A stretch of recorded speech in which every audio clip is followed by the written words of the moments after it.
The rap game, if I have to talk about the rap game is not what it appears. I think when it comes to making music, you really got to make music for the passion and because you love music. If you're making music for any other reasons, you are in the wrong game, because there is little money in the rap game these days. Very few MCs will strike it rich with their passion of making music. You know, the sad reality is that the mechanisms that decide who becomes a star, who becomes the number one rapper, or in the top 100 rappers, whether it's in Australia or America, very much so in America, it's decided by a select minority that will put the resources into MCs that they deem commercially appropriate for the image and the outfit that they want to dress on society. So, you know, they want to promote the degradation and the acerbic qualities that destroy the individual. Now, Willie D spoke about this. If you don't believe me, go have a listen to Willie D, because he touched on this. He was in a meeting where he was unaware at the time that very powerful music people were discussing how they wanted to push groups out like De La Soul and people like Lord Jamar, even though I don't like Lord Jamar, the very people with deep and meaningful messages behind their music, with empowerment messages, with, you know, messages of how to become successful, how to build on success, you know, how to promote knowledge to the masses. That was, you know, a generation that music executives at some point got together and said, we want to move away from, we want to promote, we want to build on something that's more decadent and destructive, because creating a culture now that surrounds itself around complete misogyny, complete ignorance, complete destruction, and gun violence and murder makes a lot of people fall into a trap, into a system that makes these executives profit greatly from the incarceration of these people and the people that they draw into the cycle of crime and into the system of imprisonment.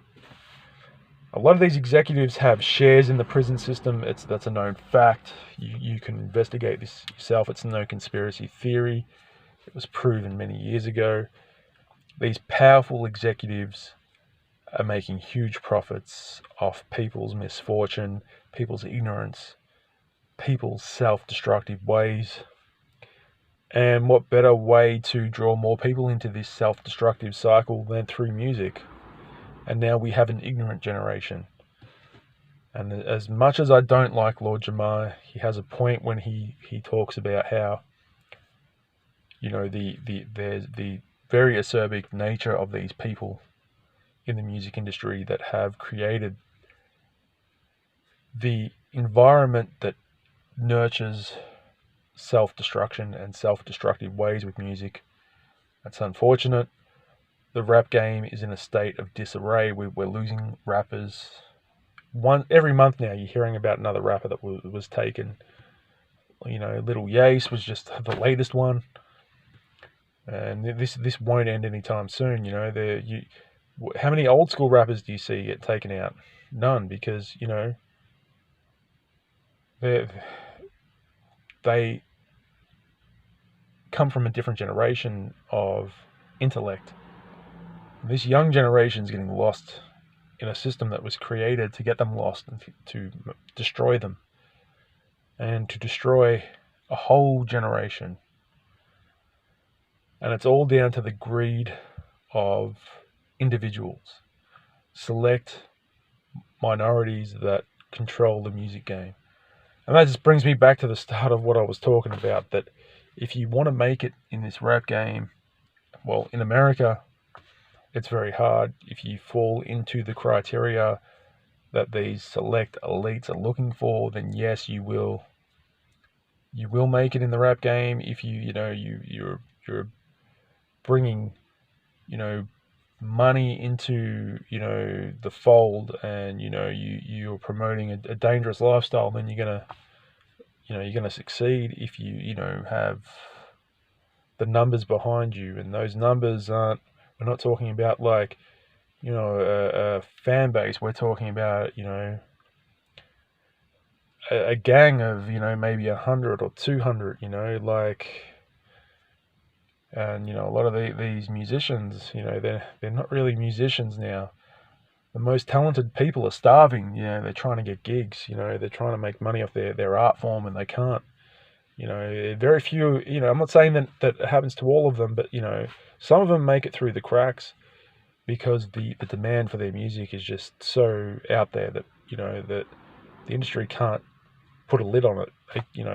People like Mercury's, for instance, they found their little niche. They were doing remixes of famous songs, and then before you know it, the internet helped connect them to a market out there that just that couldn't be denied, and couldn't be stopped, and people wanted to hear Mercury's, but you have a look at 99 of the other rappers that made it around the same time as Mercury's. You're like, have a look, what's the it's not it's all the same cliches being pushed with the other rappers. The same themes, the same crap. We don't want to hear about gun violence and all that shit, unless it's in a positive light. We don't want to hear about guns, money, and just all the other cliches that go with a lot of that shit that's being rapped about. It's there's definitely an agenda out there, man. If you don't believe me, go hear it from Willie D. Go listen to what he's saying. He'll tell you the truth. Big ups to Willie D, because he knows what's going on. In Australia, let me speak about that. I don't know, like the system is, controlled to only let certain people through. The market's there, but to tap into that audience where they're going to embrace you is very hard, because conditioning is affecting a lot of people's minds. There's a lot of haters out there.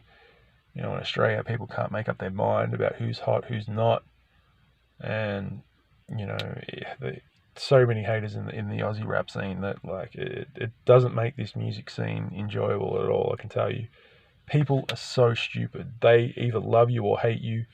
You could have it's a very vitriolic scene, and it's a punishing scene that very few people want to work together. Everyone's all for self. I think MCs are usually narcissistic, but that narcissism is what really hinders the music scene here in Australia. So for different reasons, the artists get held back. You could be the dopest MC in Australia, and no one's really going to embrace you, because you don't you could be wanting to network with people that can make you can really tap you into an audience, but then the narcissism kicks in some MCs, and then they see it as a competition and taking away from them, and it's very hard to fall into a good network. I'm lucky, I'm blessed to be in a good network as an MC, but in Australia, I've got a strong team behind me, and there's so many real MCs out there, you know, but then there's so many, you know, MCs that are narcissistic. So, but that's just, you know, how it is, I guess. That's just life. That's my take on everything anyway. Anyway, I'm Emcee Rapology. Peace.